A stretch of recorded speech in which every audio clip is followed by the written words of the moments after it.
girlies, and welcome back to My Cupcake Addiction.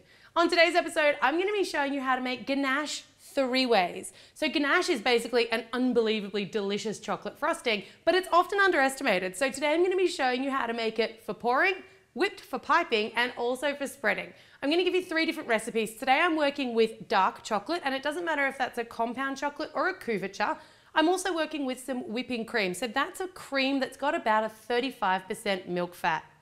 You'll have recipes if you follow the link down below on the My Cupcake Addiction website for dark chocolate ganache, milk chocolate ganache, and white chocolate ganache. But if you're a beginner, dark chocolate is the easiest to work with, milk being the second, and white being the hardest to work with. And all of your quantities for those are different, so make sure you check out those recipes. Let's get started. So dark chocolate ganache is super simple, and with dark chocolate I always go with like a 2-to-1 kind of a quantity. So I've got 600 grams of dark chocolate and I've got 300 mils or 300 grams of cream. All you need to do for this is pour your cream straight over the chocolate in a heat-proof bowl, and that's going to go off into the microwave. Now I microwave my ganache for 1 minute and then stir, 1 minute and stir. The cream stops the chocolate from burning, so you don't have to be quite as sensitive, but you don't want to just pop it in the microwave for 2 or 3 full minutes because otherwise you do still risk overheating it. And mine will generally take anywhere between 2 minutes and 3 minutes of those 1 minute intervals. Alright, so coming back from the microwave, and mine's only taken 2 minutes, I'm really just stirring it now. You'll need to stir it for about another 2 minutes until all of that chocolate melts and completely incorporates with the cream. But don't stir too vigorously here because you don't really want to put any air bubbles into your ganache unless you're making the whipped kind, in which case it really doesn't matter that much.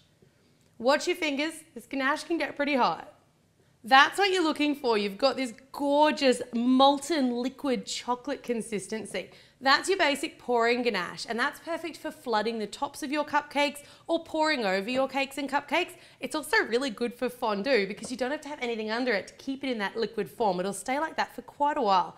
So for ease and speed, I made this batch of ganache about 4 hours ago, and that's just been sitting at room temperature. So when I fill that bowl now, or if you dip your finger into it, it shouldn't feel hot or cold. It should kind of be about body temperature. Whenever you cover your ganache, you want to cover it with plastic wrap, and you want to push the plastic wrap right down to on top of the chocolate ganache. That stops it from forming any kind of crust because you don't want little tiny flecks of like crunched up ganache when you do whip this, or especially when you're using it as spreading ganache. So I'm going to remove my plastic wrap, and you'll see how much thicker that is than the ganache that we just made. Now I'm going to use an electric mixer here. Ganache has got cream in it, so effectively that cream is going to kind of whip up inside of our bowl. So you want to whip it until it just starts to lighten in colour, but you don't want to whip it too much or it's going to split. Kind of a balance.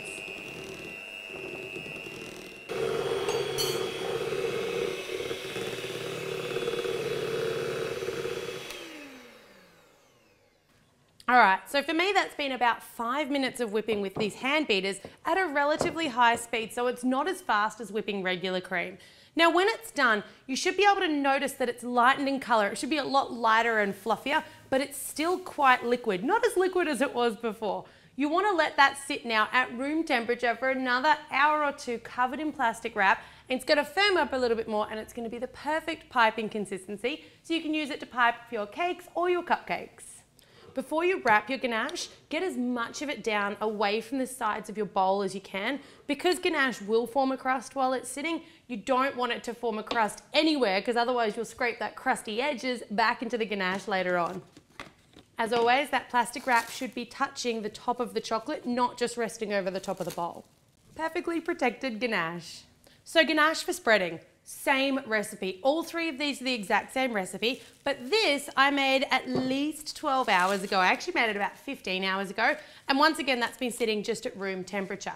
So by having that plastic wrap on there, it hasn't formed any kind of a crust, but you can see if I go to tip the bowl, it doesn't move. So this is a ganache that's really quite spreadable. Now this is the type of ganache that I would always use if I'm going to cover a cake in fondant, be it a tiered cake, be it a 3-dimensional carved cake. This ganache is the perfect stable base to go underneath any of your fondant cakes. Plus it tastes super delicious. It's just chocolate and cream after all. Once you heat the ganache, it actually changes the consistency of the cream, so you don't need to worry about refrigerating this or it being out at room temperature. It's going to last you up to a week. The cream can't go off once it's been heated to those temperatures. So there you've got it. Just 2 ingredients, 3 different ways to use it. We've got dipping, pouring and flooding. You've got whipped for piping, and you've got perfectly spreadable for underneath all of your fondant cakes or just for a really, really decadent topping for regular cakes and slices. I hope you guys have enjoyed today's recipe. Make sure you check out my website, MyCupcakeAddiction.com, for this recipe, my chocolate mud cake recipe, fun, cool articles on everything cake related, and all of my videos all in the one place. If you're not already subscribed to the My Cupcake Addiction YouTube channel, make sure you do for 2 new weekly uploads. And as always, thanks very much for watching.